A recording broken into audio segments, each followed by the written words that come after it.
पद यात्रा पूरे प्रदेश के अंदर हम लोग निकाल रहे हैं। इसको निकालने का कारण है कि प्रदेश की जनता ने, देश की जनता ने जो हम लोगों को, हमारे इंडिया गठबंधन को जो सहयोग दिया है वोट के माध्यम से, उसके लिए उनका शुक्रिया अदा करना है।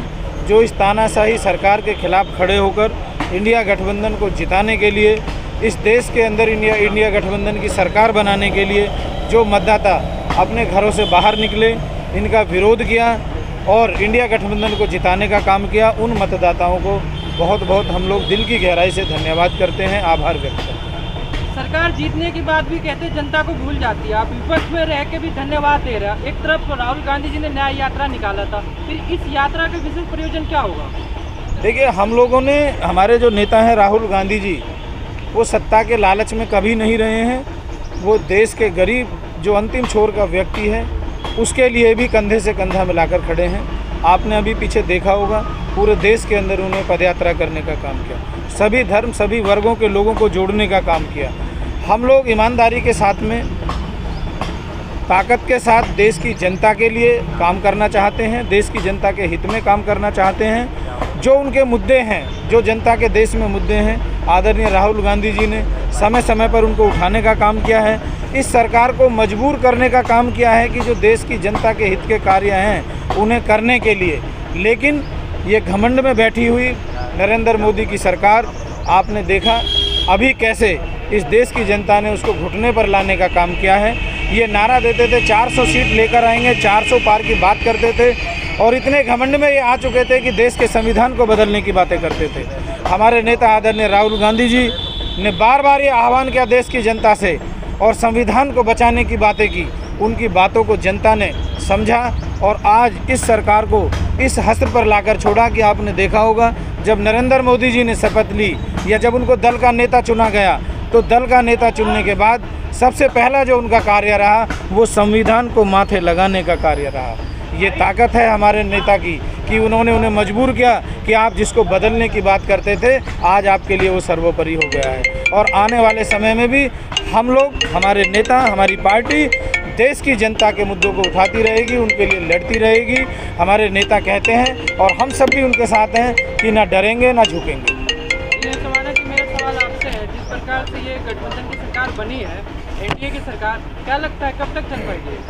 देखिए, चलना ना चलना तो आपको भी पता है, लेकिन हम लोग आज धन्यवाद जनता का कर रहे हैं और ये धन्यवाद इसलिए कर रहे हैं कि हम हारे हैं लेकिन जनता का धन्यवाद कर रहे हैं। जो अहंकार में बैठे हुए लोग हैं उनको भगवान सद्बुद्धि दे।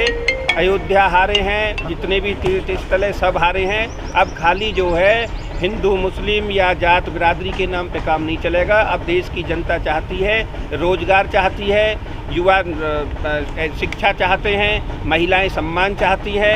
अब ये जुमलेबाजों की सरकार जो जुमलेबाजी से चलने वाली नहीं है और इसीलिए हम देश की जनता का, प्रदेश की जनता का, नोएडा की जनता का धन्यवाद कर रहे हैं कि उन्होंने हम पर विश्वास जताया है और हम उनके लिए हर पल खड़े हुए हैं। संघर्ष करेंगे, लोगों के साथ अन्याय नहीं होने देंगे। संविधान के हिसाब से देश को चलने की अनुमति है, संविधान के हिसाब से देश चलेगा और हम सभी लोग पूरी मजबूती के साथ अपने देश की जनता के साथ खड़े हुए हैं।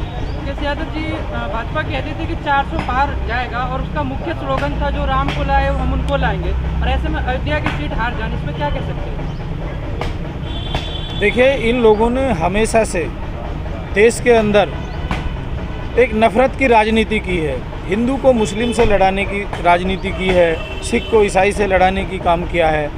उसी का नतीजा आज जनता समझ गई है।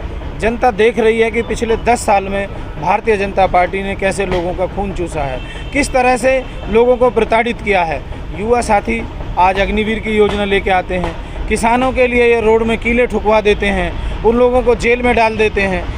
ऐसा कोई शासन नहीं होगा जिसके अंदर पिछले 70 साल से, देश की आज़ादी के बाद से, कि 600 किसानों को जो है शहीद होना पड़ा हो। लेकिन ये सत्ता अहंकार में डूबी हुई है। राम को कोई ला नहीं सकता है। राम इस देश के इस देश की जनता उन्हें मानती है, दिल से मानती है, हम भी मानते हैं। लेकिन ये कहावत जो इन्होंने करी कि जो राम को लाए हैं हम उनको लाए हैं, आज इनकी औकात इन्हें पता चल गई है।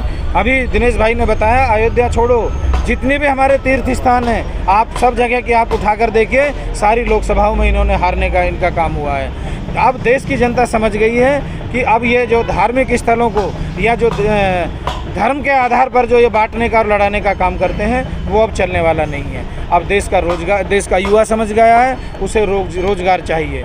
देश का किसान समझ गया है कि उसको उसकी फसल का दाम उचित चाहिए।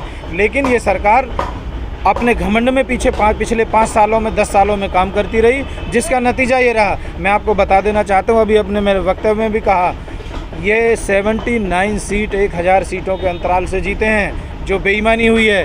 ये लगभग 23 सीटें 500 वोटों के अंतराल से जीते हैं, जो बेईमानी हुई है। ये 7 सीटें लगभग 200 वोटों के अंतराल से जीते हैं। वो सीधा सीधा ये दर्शाता है कि इतना जो वोटों का अंतराल है, ये प्रशासन के माध्यम से बेईमानी की गई है। वरना आज देश के अंदर जनता की सरकार होती, इंडिया गठबंधन की सरकार होती।